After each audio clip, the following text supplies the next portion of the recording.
విశాఖలో మాజీ మంత్రి బొత్స సత్యనారాయణ మాట్లాడుతున్నారు. ఇప్పుడు ఆ లైవ్ చూద్దాం. కూడా ప్రకటిస్తాం. అక్కడ నుంచి అది ప్రారంభమవుతుంది.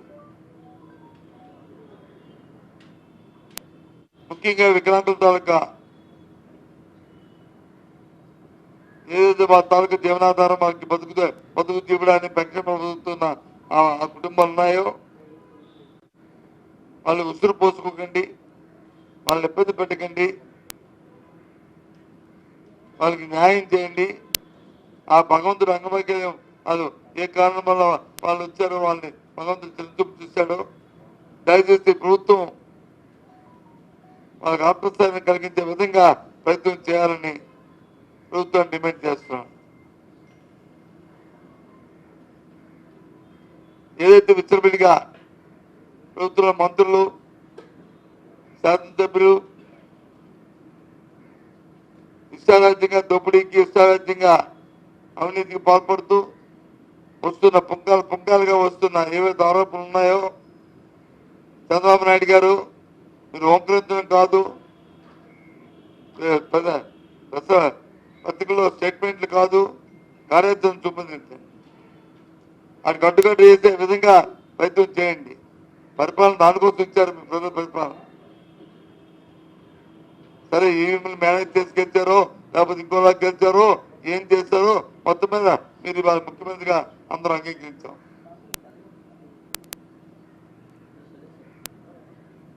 సార్థకతో ఆ కార్యక్రమం చేయండి. గాలి వదిలేసి మా అందరి అంటే మాత్రం చూస్తూ మా ఊరుకునే సమస్య కాదు. నేను తీవ్రంగా జరుగుతున్న పరిణామాలని ఇబ్బంది ఖండిస్తున్నాం.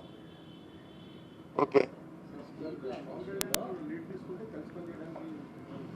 ఎవరైనా స్టీల్ ప్లాంట్ నీరు తీసుకుని కలిసి పనిచేయడానికి దేనికి కలిసి పనిచేయండి? స్టీల్ ప్లాంట్ ఇష్యూ మీద ఆ తాలూకా ఏదైనా స్టీల్ ప్లాంట్ కాపాడుకోవడానికి అవసరమైతే ప్రధానమంత్రి అయితే మేము కూడా వస్తాం. అయితే అంతకుముందు మేము పిలిస్తే మీరు మీరు తీసుకెళ్ళదంటే అంతకుముందు అవసరం లేదు మాకు. ఎందుకు? ఎక్కడ కూడా మేము మా అధికారం ఉన్నప్పుడు ఒక ఇంచు కూడా ముందుకెళ్ళే. ఎట్టి పరిస్థితుల్లోనూ దాన్ని కాదన్నా దాన్ని ఆపాం. కానీ ఇప్పుడు ప్రమాదకరమైన పరిస్థితి ఉంది. పవన్ కళ్యాణ్ కాదు, సిపిఎంఐ కాదు, సిపిఐఏ కాదు,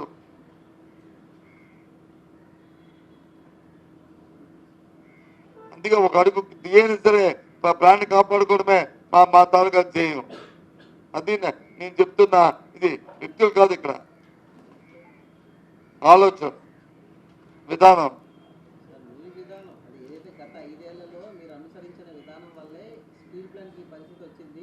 జగన్మోహన్ రెడ్డి ఎప్పుడు ఢిల్లీకి వెళ్ళినా సొంత కేసుల కోసం మాఫీ కోసమే మాట్లాడాడు తప్ప రాష్ట్ర సమస్యలు కానీ లేకపోతే స్టీల్ ప్లాంట్ ఇష్యూ కానీ అసలు తాలేదు. అందుకే ఈ పరిస్థితి వచ్చింది స్టీల్ ప్లాంట్ అంటున్నారు సార్. సరే, అది మీరు వచ్చి వాళ్ళు చెప్తున్న మాటలు మీరు నన్ను అడుగుతున్నారు అంతేనా? 16 సార్లు ఢిల్లీకి వెళ్ళి చంద్రబాబు నాయుడు ఈ 16 కాలంలో స్టీల్ ప్లాంట్ ఎప్పుడు మాట్లాడి చెప్పండి? ఎప్పుడు బహిరంగ చెప్పండి? సాక్షాత్తు ప్రధానమంత్రి గారిని విశాఖపట్నం వేదిక మీదే జగన్మోహన్ రెడ్డి గారు అడిగారు. ఆయన ఎందుకు మీరు అడగట్లేదు? ఎందుకు మీరు చెప్పట్లేదు? మళ్ళీ పైపెచ్చు ఆ సొంత పనులుగా మరి ఇప్పుడు వెళ్తుంది చంద్రబాబు నాయుడు వచ్చి దేశం మీద పనులుగా. ఏంటిది ఆ ద్వంద్వ వైఖరి? సాక్షాత్తు మంచి ఎదురుగా ఉన్న మనిషిని ప్రజల ముందు వచ్చి అడగంట. ఇంట్లో అడిగావలేదు ఎవరు తెలుసు? మేము అడిగానని చెప్తున్నాం, మీరు కాదంటున్నారు. అందుకే ప్రజల ముందు కూడా అడిగాం. ఆ 16 నెలలుగా 5 సంవత్సరాల కాలంలో ఇలాంటి ప్రైవేటిజం ఎక్కడైనా జరిగిందా? ఏ సెక్టర్ జరిగిందా? 11,000 కోట్లు అప్పు తెచ్చామని దేని తెచ్చారు? అప్పు ప్యాకేజ్ తెచ్చామన్నారు. ఏం చేస్తారో ప్యాకేజ్? ఏదైనా ఒక సంవత్సరం వచ్చి దాన్ని ప్రైవేట్ మార్కెట్లో పెట్టినప్పుడు దానికి సున్నాలు వేసి లేకపోతే దానికి టెన్షన్ చుట్టి దాన్ని పౌడర్లు వచ్చి దానికి వచ్చి చేసి అప్పుడు మార్కెట్లో పెడతారు. ఆ చేయడానికి కదా మీరు చేసింది. కాకపోతే ఎందుకు ఇది జరుగుతుంది? ఎందుకు అడ్డుకోలేదు? సాక్షాత్తు ఉక్కు కేంద్ర మంత్రులు ఉన్నారు కదా ఇక్కడ, ఒట్లు పెట్టితే కేంద్ర మంత్రి ఒక స్పీచ్ అంటారా? అంటారా? స్పీచ్ చూపెడతాను, చెప్పండి. ఇంటి చూపెడతాను బాబు. నా సెల్ ఫోన్ లోన్ తీసుకున్నా, నా సెల్ ఫోన్ లోన్ తీసుకురా నేను మీకు వినిపిస్తాను. గత మూడేళ్లలో కూడా సార్, ఆ, గత మూడేళ్లలో కూడా ఆ, స్టీల్ ప్లాంట్ సంబంధించి 15,000 అనాథరైజేషన్ ఎంప్లాయ్మెంట్ ఈ వైసీపీ నాయకుల వల్ల జరిగింది. దాని మీద ఒక కమిటీ వేస్తున్నాము, దానికి కూడా బాధ్యులను శిక్షిస్తామంటూ కూడా అధ్యక్షుడు పల్లా శ్రీనివాస్ లాంటి వాళ్ళు చెప్తున్నారు. సార్ ఒక మాట అండి, స్టీల్ ప్లాంట్ కి మేము వచ్చి చెప్తే ఉద్యోగాలండి, ఏం కర్మ వచ్చింది వాళ్ళ ఆలోచన, వాళ్ళ మైండ్ సెట్ ఎలాగుంది? ఇదేనా స్టీల్ ప్లాంట్ ప్రైవేట్ సంస్థ? నేను చెప్పడం వల్ల 15,000 మంది ఉద్యోగాలు ఇస్తారు, ఎంక్వైరీ చేయాలి, చేయమనండి. అధికారం మా దగ్గర ఉంది కదా, మీ ఉద్యోగం మానేస్తారా? ఏ స్థాయిలో ఆలోచన చేస్తున్నారు, ప్రజలు ఏమనుకుంటున్నారు, ప్రజలు ఏ విధంగా ఆలోచన చేస్తున్నారో లేదు. అడిగారు కదా మీరు. ఇప్పుడు కేంద్ర మంత్రి ఏం చెప్పాడు? ఇప్పుడు ప్రస్తుతం కేంద్ర మంత్రి ఆ రోజు ఏం మాట్లాడి అడిగారు కదా మీరు. వినిపిస్తాను వినండి.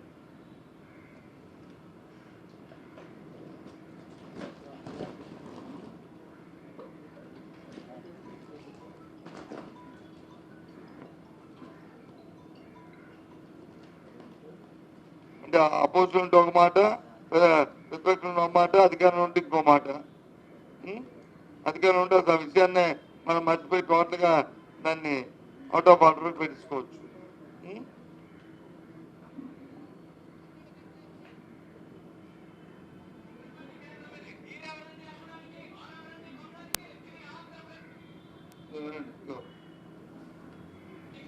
మనం పన్నులు కడితే ఉన్నటువంటి కేంద్రం ఇది, మనం ఓట్లు వేస్తే ఉన్నటువంటి కేంద్రం ఇది. ఈరెవరండి అమ్మడానికి, వారెవరండి కొనడానికి? ఇది ఆంధ్రప్రదేశ్ ప్రజల తాలూకా సొత్తు, ప్రజల తాలూకా హక్కు. కేవలం పేపర్ మీద కేంద్ర ప్రభుత్వం తాలూకా హక్కు ఉందని చెప్పి ఢిల్లీలో ఏసీ రూముల్లో కూర్చొని ఈ రోజు ఒక నిర్ణయం తీసుకొని అమ్మేస్తామనంటే తెలుగు ప్రజలు ఎవరూ కూడా సహించం, ఊరుకోమనేది కూడా ఈ సందర్భంగా తెలియజేస్తున్నాం. ఎవరో బయట నుంచి, ఏ దేశం నుంచి, ఎక్కడ పుట్టి ఎవరు వస్తారో వాళ్ళు చేతులు పెడతారనంటే మేము ఆంధ్ర వాళ్ళు ఊరికే చూసుకొని ఊరుకునే వాళ్ళం అనుకుంటున్నాం.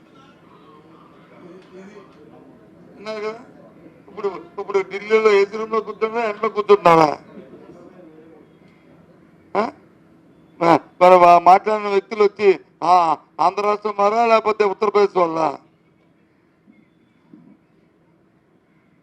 మరి 32 డిపార్ట్మెంట్ నుంచి ప్రైవేటైజ్ చేసి కార్పొరేట్ ప్రైవేటైజ్ చేస్తుంటే మరి ఏం చేస్తున్నారు?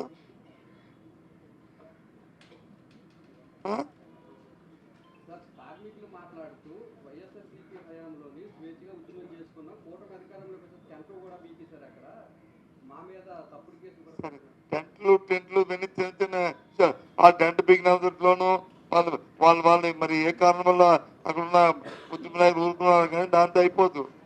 అందుకే ఉద్యమం చేయడానికి మనం ఆలోచన చేసి చెప్తున్నాం. ఇది ఇక్కడ ఇండివిజువల్ కాదు, ఇక్కడ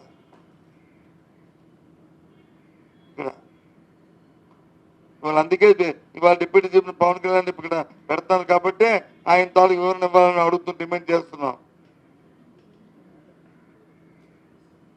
30వ తారీఖు నుంచి ఆ వేదిక మీద నుంచి స్టీల్ ప్లాంట్ తాలూకు భవిష్యత్తు గురించి వాళ్ళ కార్యాచరణ ఏంటో వాళ్ళు చెప్పాలి. పక్కన పెడితే మెయిన్ ఇష్యూ ఇది. మీకు అవునా కాదో టీవీ పైకిను, మీ ఏబిఎన్ కిను, ఈ టీవీకిను, లేకపోతే మా టీవీకిను, మాకు ఇది మెయిన్ ఇష్యూ. చెప్పండి.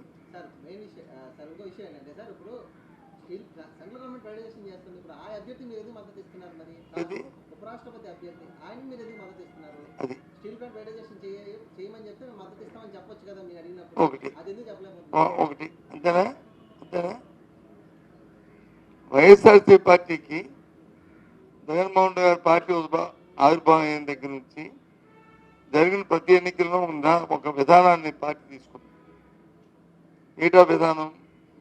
ఏదైతే రాజ్యాంగబద్ధమైన రాష్ట్రపతి గారు కానీ ఉపరాష్ట్రపతి అంటే కౌన్సిల్ చైర్మన్, రాజ్యసభ చైర్మన్ గారు, ఉపరాష్ట్రపతి గారు కానీ, లేదు లోక్సభ స్పీకర్ కానీ, లేదు రాష్ట్రంలో ఉన్న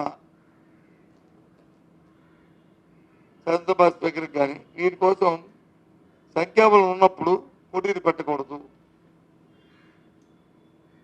సంఖ్యాబలం ఉన్నప్పుడు వాటికి యునానిమస్గా అవ్వడానికే మనం ప్రయత్నం చేయాలి తప్ప పోటీ పెట్టడం అనేది అది న్యాయబద్ధం కాదు. వాళ్ళకి పార్టీలు ఆపాదించడం సంబంధించడం కాదన్న ఉద్దేశమే. అంతకుముందు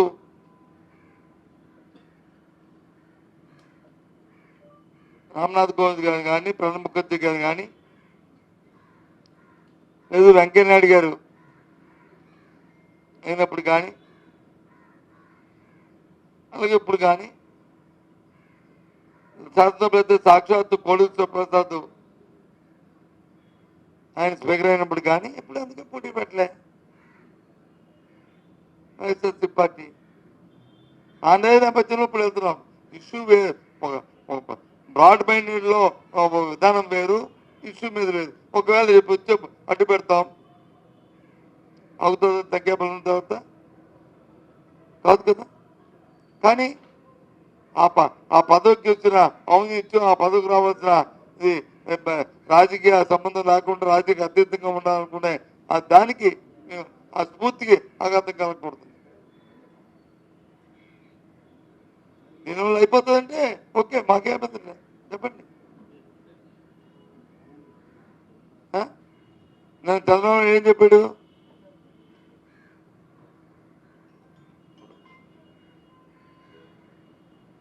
అమిత్ షా వచ్చి ఏమంటాడు? ఇండియా పెద్ద వచ్చి నక్సలైట్లతో జడ్జిమెంట్ ఇచ్చారని ఒక దీంట్లో చూశాను, ఒక సోషల్ మీడియా చూశాను.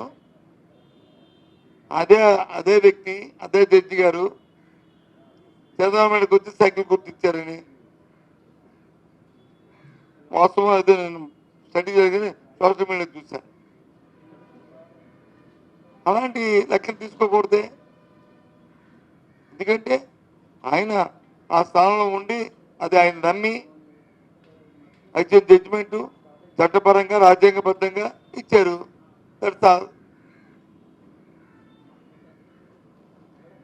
ఆ మాట అమిత్ షా గారు నన్ను మాట్లాడడం కానీ, లేకపోతే చంద్రబాబు మాట్లాడడం కానీ అది సంబంధించిన రాజ్యాంగంలో ఆయన జడ్జిగా ఉన్నారు. ఆయన చేయడం, ఆయన తాలూకా అది ఇచ్చారు, ఈయనకి ఇచ్చారు, ఆయనకి ఇచ్చారు. అయితే ఈయనకి ఇచ్చారు, నేను ఫేవర్ చేయాలి కదా. ఇప్పుడు ఆయనకి ఇచ్చారు, ఆయన వ్యతిరేకం చేయాలి కదా. అది కాదు కదా. ఎవరేమనుకున్నా, ఎవరేం చేసినా మాకు సంబంధం లేని విషయం. మా పార్టీ తాలూకా, మా నాయకుడి తాలూకా సిద్ధాంతం మొదటి నుంచి కూడా ఈ పదవులకు వచ్చి పోటీ ఉండకూడదు. అందుకే ఆ నిర్ణయం తీసుకున్నాం. ఓకేనా? Thank you. చెప్పండి. ఇంకేదైనా పక్కన పెట్టాలా?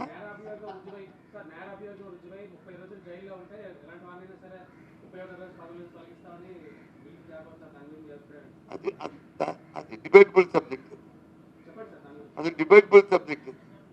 అది ఇంకా వాళ్ళు కమిటీ చేశారు. ఆ సెలక్షన్ కమిటీ వచ్చి జాయింట్ పార్లమెంటరీ కమిటీ వచ్చిన తర్వాత అప్పుడు ఎవరి పార్టీ నిర్ణయాలు వాళ్ళు అప్పుడు చెప్తాం. ఇది క్యూ